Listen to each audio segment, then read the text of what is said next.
The graveyard remembered every name it had ever swallowed.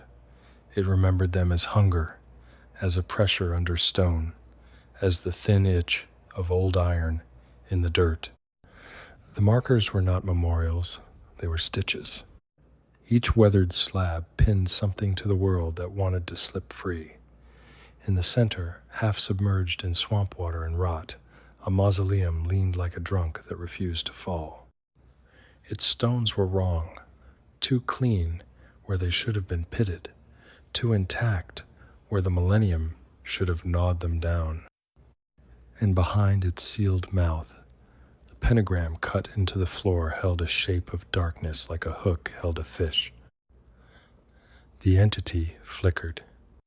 Sometimes it was a void with gray lightning clinging to its edges like cobweb.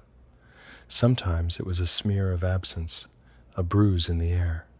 It swayed, patient. It had waited out kingdoms, waited out tongues, waited out the rise and quiet fall of gods whose names no one spoke anymore.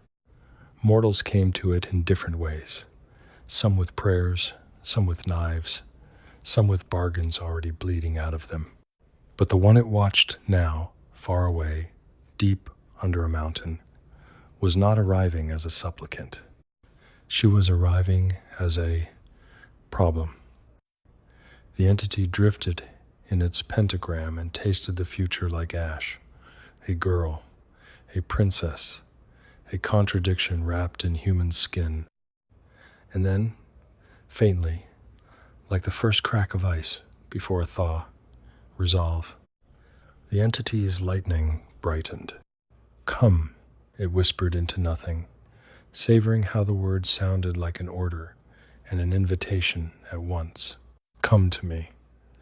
In the graveyard the old stones shuddered, eager. 100 markers waited like teeth,